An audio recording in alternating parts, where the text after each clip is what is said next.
భక్తి సాధనలో నిలవలేక పడతా లెగుస్తా వాళ్ళే తిట్టుకుంటూ ఉంటారు. నా బతుకు పాడుగాను, 4 రోజులు కాస్త నికరంగా భక్తి చేస్తే 5వ రోజు టపీమని పడుతున్నాను. ఆ నోరు జారటమో, ఈ కాలు జారటమో, ఆ చెయ్యి జారటమో, ఏదో ఒకటి జారి వస్తున్నాను. నేను నా బతుకంతా ఇంతే తెల్లారిపోతుంది, నేను మారి చచ్చేటట్టే లేదు అసలు నా బతుకు అని నేను లేదా ఇట్లాంటి ఆలోచనలు రావా? ఆత్మీయ జీవితంలో స్థిరత్వాన్ని కోల్పోయి 4 రోజులకి 3 రోజులకి పడతాలు లెగుస్తా వీళ్ళు ఆత్మీయ సమస్యతో బాధపడుతుంటారు. ఇట్లా ఉండొద్దని దేవుని వాక్యంలో ఉంది. నేనేమో 4 రోజులు నికరంగా ఉంటే 5వ రోజు మళ్ళీ అట్లనే చేస్తున్నాను. ఉపవాసాలు సరిగా ఉండలేదు, ప్రార్థన సరిగా చేయట్లేదు, వాక్యం చదవట్లేదు, అసలు భక్తిలో కరెక్ట్గా నిలబడట్లేదు, అసలు నేను పరలోకం పోతానో లేదో, రాకుండా ఎత్తబడతానో లేదో, ఏందో అసలు నా భక్తి సాధన ఏందో, అసలు నా సిద్ధపాటే దరిద్రంగా ఉంది, అసలు నా భక్తే సరైనది కాదు అని తమ ఆత్మీయ స్థితిని గురించి కుంచుకుపోతా, కుమిలిపోతా, భయపడతా కొంతమంది ఆ సమస్యతో ఉంటారు. నేను చెప్తున్నాను, శరీర విధమైన సమస్యలైనా, మానసిక పరమైన ఒత్తిళ్ళైనా, ఆత్మీయ సమస్యలైనా, ఈ మూడింటిని ఆయన డీల్ చేయగలడా లేదా? చెయ్యగలడు. ఆయనకు అసాధ్యమైంది ఏమైనా ఉందా? పెద్దగా చెప్పండి. మరి లేనప్పుడు ఎందుకు గందరగోళం అవ్వాలి? మీకు చెప్తున్నానండి, మీకు కూడా చెప్తున్నాను. ఎందుకు ఎందుకు ఎందుకు ఎందుకు దేవుని శక్తిని సందేహించినందున మనం అశాంతిలో, ఆవేదనలో బ్రతుకుతున్నాం. తొందరపాటు అడుగులు వేసి తొందరపాటు నిర్ణయాలు చేస్తున్నాం. అలా వద్దు. దేవుడు మన 3 విధములైన సమస్యలకు చాలినవాడు, సమాధానం ఇయ్యగలుగుటకు శక్తి గలవాడు. ఒకవేళ కొన్ని రకాల కీడుల్లాగా, కొన్ని రకాల సమస్యల్లాగా మన మీదికి వచ్చినవి కూడా ఆయన మనకు అనుకూలంగా, మనకు మేలుకరంగా మార్చగలడా, మార్చలేడా? ఎంతమంది నమ్ముతారు? రైట్, మార్చగలడు అని నమ్మినప్పుడు మనం ప్రశాంతంగా ఉండొచ్చు. దేవుడు సంతోషిస్తాడు. పెను తుఫాను లాంటి, సుడిగాలు లాంటి శోధనల్లో సైతము చిరునవ్వులు చిందిస్తూ దేవుని బట్టి నువ్వు ధైర్యం తెచ్చుకుంటే దేవుడు 2 జరిగిస్తాడు. ఒకటి, దేవుడు సంతోషిస్తాడు. 2వది, నీ విశ్వాసము చొప్పున నీవు అనుకున్నట్లే నీ పట్ల దేవుడు ఘనమైన కార్యాలు జరిగిస్తాడు. కానీ మైండ్ దగ్గర పెట్టుకొనినండి, మనం అలాగా అనుకూలంగా, దేవునికి అనుకూలంగా మనం ఆలోచనలు చేయకుండా, దేవునికి అనుకూలంగా విశ్వాసంతో మనం మాట్లాడకుండా తరచుగా మనం శోధించబడతాం. అదే వాడు మన మీద వేసే అగ్ని బాణాల అపవాది. వాడు వేసే బాణాలన్నీ కూడా మనలో డౌట్లు మొలిపిస్తూ ఉంటాయి. అన్నీ వ్యతిరేకంగా, దేవుని శక్తిని సంశయించేటట్టుగా, దేవుని శక్తిని అనుమానించేటట్టుగా ఆలోచించే విధంగా, మనం ప్రవర్తించే విధంగా, ప్రయత్నించే విధంగా వాడు మనల్ని శోధిస్తాడు. ఇదైతే ఖచ్చితంగా మనకు ఎదురైద్ది. కానీ నేను చెప్తున్నాను, మనం వాడు వేసే అగ్ని బాణాలను లక్ష్య పెడదామా, లేకపోతే దేవుని యందలి స్థిర విశ్వాసాన్ని గట్టిగా చేపడదామా? మంచి పోరాటము పోరాడి తిని, నా పరుగు కడముట్టించి తిని, నా విశ్వాసము కాపాడుకుంటే నీక మీదట నా కొరకు నీతి కిరీటం ఉంచబడి ఉన్నది అన్నాడు అపోస్తలుడైన పౌలు తిమోతికి రాసిన 2వ పత్రిక 4వ అధ్యాయం 7వ వచనంలో. కాబట్టి మొదటి విషయం గుర్తుపెట్టుకోండి, దేవుని శక్తిని సంశయించేటట్టు, అనుమానించేటట్టు మన పరిస్థితులను గుప్పించి మన మీదకి వాడు అగ్ని బాణాలను వదులుతా ఉంటాడు. అది డైలీ వాడు చేసే పని. కానీ మన నోట ఏముండాలి? నా దేవుడు ఎల్ షద్దాయ్. చెప్పండి, నా దేవుడు అంటే ఎవరో? సర్వశక్తి గల దేవుడు. 2వ మాట ఏముంది? ఆయనకు అసాధ్యమైనది ఏది? మరి అసాధ్యమైనది ఏమీ లేకపోతే మరి ఇప్పుడు ఇన్ని కీడుల్లో పడ్డావు కదా, ఇవన్నీ రాకుండా ఆపొచ్చు కదా అంటారు. పక్కన ఉంటారు కదా వాళ్ళు అంటుంటారు. అంటే మీ పక్కన ఉన్నవాళ్ళు కాదు, మీరు శోధనలో ఉన్నప్పుడు మీ పక్కన చేరతారు. ఏబు భార్య లాంటి వాళ్ళు, వాళ్ళల్లో సాతాను దూరాడు, వాళ్ళల్లో సాతాను పనిచేస్తున్నాడు అన్న సంగతి మనకు తెలియదు. వాళ్ళు మాట్లాడుతుంటారు, అంతగా దేవుడు ఉంటే, అంతగా సహాయం చేసేవాడైతే ఈ కీడు ఎందుకు వచ్చింది, ఈ సమస్య ఎందుకు వచ్చింది, ఇది రాకుండా ఆపలేకపోయాడా అంటుంటారు. విశ్వాసులమైన మనకి ఏదన్నా రాని, మన చుట్టూ ఉండే అన్యులు ముందొచ్చి వాడే డైలాగ్ ఏంటో తెలుసా? ఏం చేస్తున్నాడు నీ దేవుడని. మన చుట్టూ ఉండేటువంటి అవిశ్వాసులు ఫస్ట్ వచ్చి వేసే డైలాగ్ ఏంటో తెలుసా? మన దగ్గరకు వచ్చి, నీ దేవుడు ఎందుకని కాపాడలేదు, అందుకే చర్చికి వెళ్ళొద్దు అంటున్నాను అంటాడు. ఏదన్నా జరగని వాడు అడిదిప్పి ఇడిదిప్పి తీసుకొచ్చి నువ్వు చర్చికి పోతున్నావు అందుకే జరుగుతుంది అంటాడు. పాపం వాడి తప్పు కాదు అది, వాడిని శోధిస్తున్న దురాత్మ పని చేస్తుంది వాడిని. ఏదన్నా జరగని ఆఖరికి వాడు బైకు పిచ్చి పిచ్చిగా నడిపి మొహం పగలు కొట్టుకుని వచ్చి కూడా, నా మొహం ఎందుకు పగిలిందో తెలుసా, నువ్వు చర్చికి పోతుంటే పగిలింది అంటాడు. అరే నువ్వు రోడ్డు మీద మిడివేలంగా పోయి నువ్వు హెల్మెట్ పెట్టుకోకుండా పోయి తల పగలు కొట్టుకొని మొహం పగలు కొట్టుకొని వస్తే నేను చర్చికి పోవటం నీ మొహం పగలటం సంబంధం ఏముందని నువ్వు అడిగితే కూడా ఊరుకోడు. కాదు, అది అంతే, నువ్వు చర్చికి పోతున్నావు అందుకే నా నెత్తి పగిలింది, నా మొహం పగిలింది అంటాడు. పాపం వాడిది కాదు ఆ తప్పు, వానిలో ఉండి శోధిస్తున్న దురాత్మ తప్పది. అది చేస్తుంది ఆ పని. కొన్ని రకాల కీడులు శోధనలు నీ మీదకి వచ్చినప్పుడు నీతో ఉన్నవాళ్ళు లేదా నీ మనసే నిన్ను అడిగిద్ది, నిజంగా దేవుడు తోడై ఉంటే అసలు ఇలా ఎందుకు జరిగింది, ఇలా జరగకపోతే బాగుండు కదా, ఏం అరచేయి అడ్డుపెట్టి కాపాడలేకపోయాడా, ఏదో అనుకుంటున్నావు కానీ దేవుడు అంతా ఇంత అని, అంతా నీ భ్రమ అనిపిస్తాడు. అప్పుడు నీ డైలాగ్ ఏంది? పక్క వాళ్ళు ఆ మాట అన్నా, లేకపోతే నీ మనసే నీతో ఆ మాట అన్నా, నీ డైలాగ్ ఏం చెప్పు? నువ్వైతే ఏమంటావు అక్క? నువ్వైతే ఏమంటావు? మోకాళ్ళుని ఆ మాట అన్నోళ్ళు అటు పోగానే, ప్రభువా నిజమే కదా తండ్రి, మరి నీ దూతల కాపుదల అంటివి, నేను నీ విడవని ఎడబాయనంటివి, బైబిల్ నిండా పెద్ద పెద్ద మాటలు మాట్లాడితివి, మరి ఎందుకు రానిచ్చావయ్యా, వాళ్ళు అన్నది నిజమే కదా ప్రభువా అని అడుగుదామా? లేకపోతే ఏమందాం? మరి ఏమందాం? నా లైఫ్, నా వారి లైఫ్, నా జీవితం, నా వారి జీవితం నా దేవుడి చేతుల్లో ఉంది. నాకు రెండు తెలుసు, నా దేవునికి తెలియకుండా ఏది జరగదు. నంబర్ 1, నా దేవుడికి తెలిసి ఒక కీడులాగా నా మీదకి ఒక సమస్య వచ్చింది అంటే ఖచ్చితంగా నాకు ఒక గొప్ప మేలు జరగటానికి అది నాంది. ఏమన్నా అర్థమై చప్పట్లు కొడుతున్నారా, లేకపోతే నా ఆనందం కోసం కొడుతున్నారా? శబాష్ శబాష్ అని మీకు దండం. అసలు కేవలం నైట్ దేవునికి స్తోత్రం. మీకు అర్థమై కొట్టారా, లేకపోతే నా ఆనందం కోసమా? ఏమర్థమైంది? మనం ఏ మాటలు మాట్లాడాలి? మనల్ని శోధించిన అపవాది సిగ్గుపడిపోయేటట్టు మాట్లాడాలి. నాకు ఈ కీడు, నాకు ఈ సమస్య, నాకు ఈ బాధ, నాకు ఈ ఇబ్బంది వచ్చింది అంటే నంబర్ 1, నా దేవుడికి తెలియకుండా రాలేదు. ఎందుకంటే ఆయన ఒక అద్భుతమైన మాట నాతో మాట్లాడాడు. స్త్రీ తన చంటి పిల్లను మరచునా, తన గర్భమున పుట్టిన పిల్లను కరుణింపక మానునా, వారైనా మరచుదురు గాని నేను నిన్ను మరువను అని నా దేవుడు నాతో మాట్లాడాడు. అది అబద్ధం కాదు, సత్యం. చూడుము, నేను నా అరచేతులలో చెక్కి ఉన్నాను, నీ ప్రాకారములు నిత్యము నా ఎదుట నున్నవి అన్నాడు.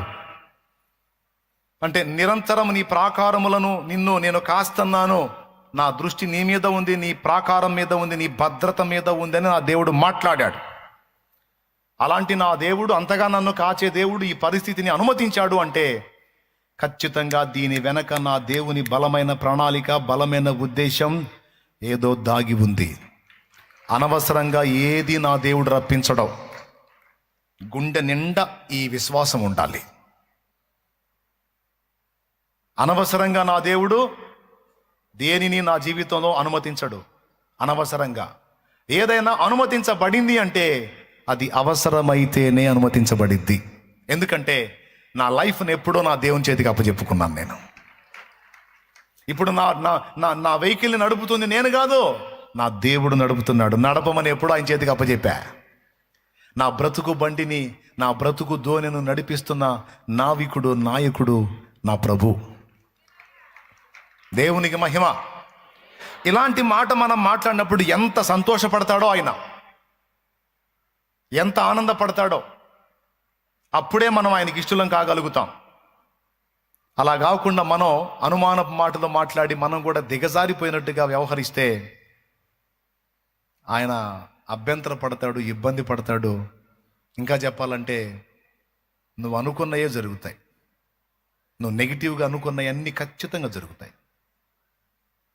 అందుకే ఈరోజు మళ్ళీ ఒక్కసారి మిమ్మల్ని ఈ ఆన్లైన్ ప్రేయర్ సందర్భంగా హెచ్చరిస్తున్నాను. మన ఆలోచనలను జాగ్రత్తగా అమర్చుకోవాలి. మన ఆలోచనలను చాలా జాగ్రత్తగా బ్యాలెన్స్ చేయాలి. ఎందుకంటే మన ఆలోచనలను వాడు ప్రభావితం చేస్తాడు. వాడు ప్రభావితం చేస్తాడమ్మా. మనమే నిప్పు పెట్టుకునే ఆలోచనలు మనకు తెప్పిస్తాడు వాడు. జోక్ కాదు, నిజం. మీకు తెలుసా మన ఆలోచనల వ్యవస్థను వాడు ప్రభావితం చేస్తాడని? కావాలంటే చూడండి, యోహాను సువార్త 13వ అధ్యాయం తీసుకో. యోహాను సువార్త 13వ అధ్యాయం ఒక్కసారి తీసుకో. మొదటి వచనం నుంచి లేకపోతే 2వ వచనం నుంచి చదువు. వారు భోజనము చేయుచుండగా ఆయనను అప్పగింపవలనని సీమోను కుమారుడు ఇస్కరియోతు యూదా హృదయములో అపవాది ఇంతకుముందు ఆలోచన పుట్టించి ఉండెను గనుక. ఆ మాట ఎప్పుడన్నా ఆలోచించారా? ఒక మనిషికి వాడు ఆలోచన పుట్టించడం ఏంటి? ఒక మనిషికి తన ఆలోచనలు తనకుంటాయి కదా. ఇప్పుడు మన ఆలోచనలు మనం చేసుకుంటామా? మనకి ఎవరైనా పుట్టిస్తారా? చెప్పండి. నిద్రపోతున్న వాళ్ళు గట్టిగా స్తోత్రం చెప్పండి. మెలుగుతున్న వాళ్ళు చెప్పండి. రైట్. మరి చురుగ్గానే ఉన్నారుగా, చెప్పొచ్చుగా. చెప్పండి. ఆలోచనలనే మనకు పుడతాయా లేకపోతే ఎవరన్నా పుట్టిస్తారా? మనకు తెలిసి ఆలోచనలన్నీ మనమే ఆలోచించుకున్నట్టు మన ఫీలింగు. మనం చేసిన పనులన్నీ మనమే సొంత ఆలోచనలు చేసుకొని మనమే చేస్తున్నాం అన్నది మన ఫీలింగు. కానీ రహస్యం ఏంటో తెలుసా? కొన్నిసార్లు మనం చేసుకుంటున్నాం అనుకున్న ఆలోచనల్లో వాడు ఎంటర్ అయ్యి వాడు పుట్టించే ఆలోచనలు కూడా ఉంటాయి. అంతెందుకు, ఇప్పుడు నేను వాక్యం చెబుతున్నా కదా, మీకు దిక్కుమాల ఆలోచనలు కూడా వస్తాయి. శాలేమన్నా అసలు తెల్లగొడ్లు కట్టుకొని ఇంత పర్ఫెక్ట్గా వాక్యం బోధిస్తుంటాడు కదా, అసలు ఏ తప్పు చేయలేదంటావా?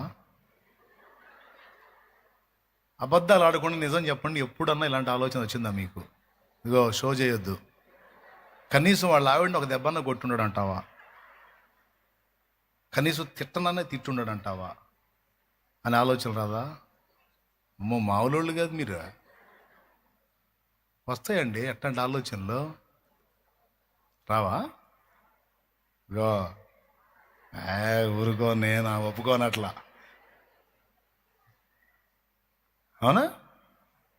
ఒకవేళ మీకు అలాంటి ఆలోచన వచ్చినా కూడా వెంటనే మీరు ఏం చేస్తారు తెలుసా? ఓ సైతానా అన్నట్టు కాదు, అన్న మంచోడు, అన్న జాగ్రత్తగానే ఉంటాడు. అది మీ విశ్వాసం, నా మీద మీకున్న ప్రేమను బట్టి. ఏమండి, అలాంటి ఆలోచన ఒకవేళ వచ్చినా దాన్ని వెంటనే అడ్డుకుంటారు. ఆలోచన రాకుండా అయితే ఉండదు. ఇప్పుడు ఒప్పుకుంటారా? ఎంతమంది ఒప్పుకుంటారు? Thank you. కొంతమంది అయినా నా పరువు కాపాడినందుకు. అంటే డౌట్లు వస్తాయి, కానీ మీరు సమాధానం చెప్పుకుంటారు మీ మనసుకి. ఏమని?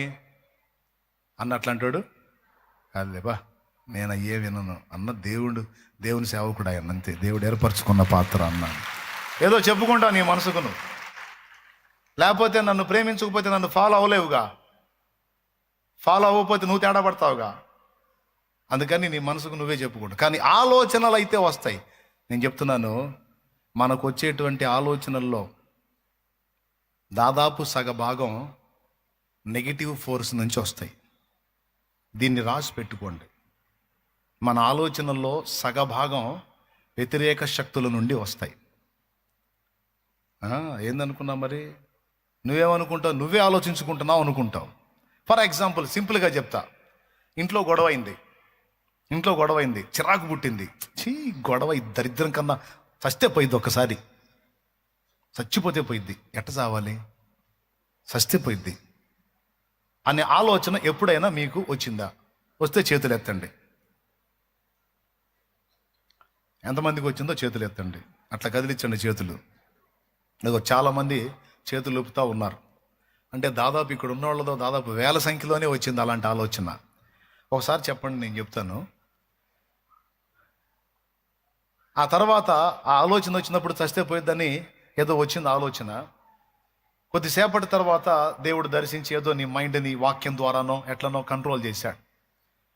సడన్గా అప్పుడే ఏదో నా షార్ట్ మెసేజ్ ఏదో వచ్చింది నీకు. నీ కోసం చచ్చిపోయిన వాడు ఒకడు ఉండగా నువ్వు చస్తాను బతుకుతానంటావు, నిద్రమోహం దానా అని ఒక మాట వచ్చింది. నేను అన్నాను అనుకో, చంప చెళ్ళు అన్నట్టు ఉంటుంది, నిషా దిగిద్ది. నిజమేగా, నా కోసం ప్రాణం పెట్టినంతగా నన్ను ప్రేమించిన యేసయ్య ఉంటే నా ప్రభు నాకుంటే నేను చావటం ఏంది?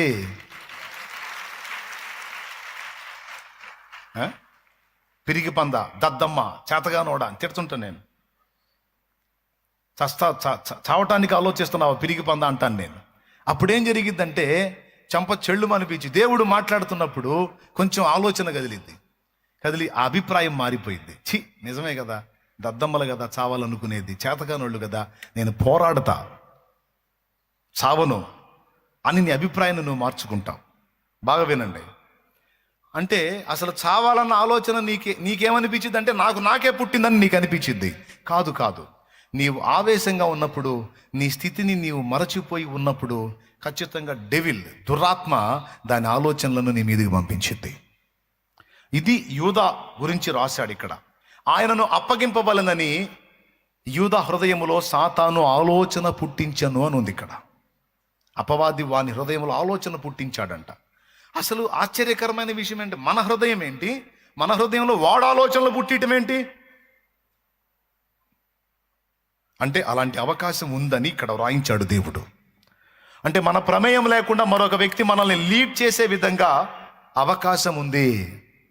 మన ప్రమేయం లేకుండా వేరే ఆత్మలో మనల్ని బ్యాలెన్స్ చేసే అవకాశం ఉంది అనే ఒక నగ్న సత్యాన్ని యోహాను సువార్త 13లో దేవుడు రాయించాడు. దేవునికి స్తోత్రం కలుగును గాక. కాబట్టి మీలో ఎంతమందికి అర్థమవుతుందో, దీన్ని ఎంతమంది తీవ్రంగా తీసుకుంటున్నారో నాకైతే తెలియదు. కానీ నేను ఇచ్చే ఇన్ఫర్మేషన్ మాత్రం పర్ఫెక్ట్, నేను ఇచ్చే సమాచారం మాత్రం శ్రేష్టమైంది, కీలకమైంది, ముఖ్యమైనది, గుర్తుపెట్టుకోవాల్సింది. దీన్ని టేక్ ఇట్ ఈజీగా వదిలేశారంటే చాలా లాస్ అవుతారు.